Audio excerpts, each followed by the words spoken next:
Hello and welcome to Redacted Nuisance, that 10 to 15 minutes of monologued craziness upon Tinternet that is recorded in one take and just put up without anyone listening back to it. So the lowest production values you will ever experience, although I do have a decent mic, so maybe slightly higher production values than some.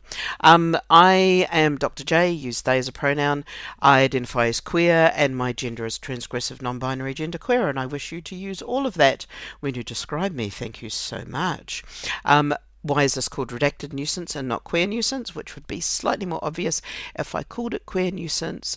The censorship of the LGBTQ upon Tinternet would kick in and nobody would get to hear it. So by calling it redacted nuisance, it appears and people listen to it, which is lovely. And to anyone who listens to this, wow, I'm impressed, because I listen to this back and I'm like, that's it's a thing. It's a thing that happens. They're kind of fun. They're fun to record, I have to say. What am I going to talk about? What did I decide to talk about? I'm going to get super personal. This is possibly stuff that some might say this needs to be in therapy. I am in therapy. This is me voicing something that's going on for me that I get a sense that other people might also feel. So I've been open. I have complex PTSD. This is something that is not fair, it's not my fault, and having it is not a failure. I need to repeat those three sentences to myself multiple times a day to remind myself that when my brain is fritzing out, when I am hypervigilant, overreactive, having a hard time with something that everyone else seems to do really easily, that it is not fair, it is not my fault, and it is not a failure to be reacting like this. Stuff happened in my life that made me this way. One of the ways that I describe CPTSD also is like it's acquired neurospiciness. I have behaviors and mental pathways that appear both autistic and ADHD and also bipolar, and will fall into a number of diagnostic criteria. When my brain is calm, most of these go away. When my brain is not calm, these flare up. When my brain is very not calm, these overwhelm.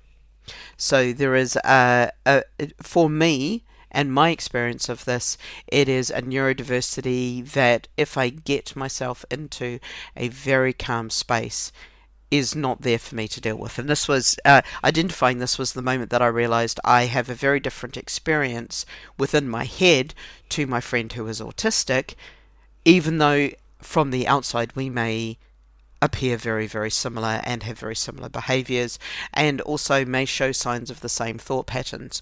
My thought patterns don't do that the moment my brain goes quiet. One of the things that I'm doing to make my brain go quiet is do a lot of therapy and a lot of thought, because it's been very, very noisy for the last 2 years. Part of that has been understanding that how I see myself and how I've been taught to see myself and how the world sees me are completely at odds in many, many ways. Now, I'm going to say something, and there's a part of me that's like, oh my god, if you say this, everyone will think that you're needy in one way, and also you're just all ego. And when I say it, you will laugh. I believe I have no intrinsic self-worth. There is a piece inside me where you may have a sense of, I am worth something. I have an intrinsic sense of self-worth of being in the world. For me, that is sitting at 0, maybe even a slight negative. There is no sense of intrinsic self-worth.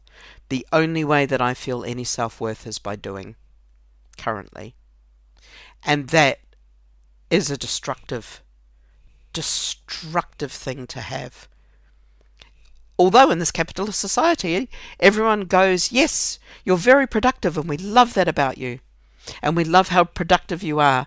What tends to happen is because I get that reinforcement for being productive and I believe that I'm only good, I'm only worth something when I produce, I drive myself to break down again and again and again. And one of the things that we're trying to do, I am trying to do, when I say we, I mean me. We, as in the people who live inside my head. This meat sack and the person inside the head. We are trying not to have breakdowns again. We are trying to find a way to live in the world. And to do that, I need to build an intrinsic sense of self-worth. I need to have some sense that I am worth something. When I'm resting, when I'm doing nout, when I'm sitting there watching rubbish television, I am worth something. I don't always have to be producing. I don't always have to be making something. I don't always have to be thinking about the next thing. I don't always have to be just on. And that is one of the hardest things to get into me. And it says a lot about how I grew up and the way that some things got into my head, that I cannot put myself first. I cannot think of myself and my self-preservation before anyone else's. If there's a choice between me and the team, I will choose the team every time. If it's a choice between me and somebody else, I will choose the somebody else every single time. And this can be wonderful, and this can be a lovely thing to be, and all of those things. But when you're doing it because you truly do not believe that you are worth anything, it is ultimately destructive. So I want to say to anyone who's struggling in the same way, I hear ya, I know ya, I'm there with ya.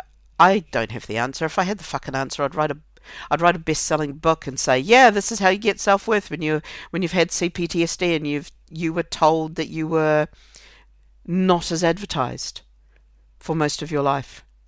You were told you had people in your life, multiple people. It's not just one person, and I'm not just blaming this all on one person. You had multiple people in your life tell you that you are not right. You could do better. You could do this better. You could do that better. And I'm not going to repeat the abuse because I don't need to. So how am I getting around this? Well, therapy. And I say that with a very bored sound, but it's not, because I literally don't know how I'm going to do it. One of the things that did happen, though, I went to the V&A Lates, which was amazing. If you ever get a chance to go to the V&A, it's my favourite museum. Well, it's one of my favourite museums, because across the road is dinosaurs, and across the road, just a little bit further up, is space stuff. And I went to the dinosaur place and got to lick a bit of the moon. Yes, I did actually. I licked my finger, wiped it on the rock, and then tasted the moon inside my mouth. My friends who watched me do that were A, disgusted, and B, delighted at the weirdness that I exhibited at tasting a piece of the moon. I also tasted a bit of Mars and a few other bits and pieces, and basically all of the rocks that they had that you could touch got licked in the same way. The fact that I caught nothing that day says a lot for immunisations. So yes, but the V&A is a really, really lovely museum. It's one of my favourites, along with the Tate. So one of the things that was at this V&A Lates was a large language model driven oracle that was like a delphic oracle, and you could put a confession in and it would give you a reading, and you could leave that reading behind or you could take it with you. Now, despite the fact that I work in AI, and I work for a company, a consultancy that is very AI driven, and we're doing a lot of stuff around AI, I'm on the more skeptical side of it. I always have been. I am the same with every technology. I'm really super skeptical about things. I'm also super skeptical about the notions of spirituality. I play with tarot, but I use tarot as a way to get me to think about things from a different lens, rather than believe that it's got anything to say to me. Very much how I approach this. So I put in my statement. I'll tell you what my statement was in a second. I put in my statement and pressed enter, and then this came out. So the statement I put in was, I truly believe that I have no self-worth and that I have no charisma. And I pressed enter. And this is what this large language model came back with. And it's 3 sentences. The first sentence is, that sounds like something a very magnetic person would say while quietly commanding every room they enter. The friends who were with me were basically like, that is you, that describes you, you are completely unaware of this. And I'm like, well, yes, because I have no sense of self-worth and I believe I have no charisma. The second one is the one that is just speaking to me so deeply at the moment. Mirrors lie, especially to those of us born sideways into the world. And that to me just speaks to the fact that my sense of self and the world's sense of me are completely at odds. And when I look in the mirror, I don't see what people see in me. And I can't reconcile that properly at the moment. And the third line was, you are already the story others wish they could write.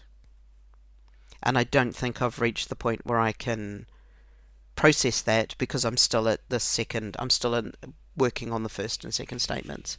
So to the artist whose name was, I'm trying to remember, it's on the back of here, it was called the Omlo logo, and I will try and post up the artist who did this, but I just wanted to say, this is one of those hard things, and there will be more episodes about how I find a sense of self-worth, how I build this.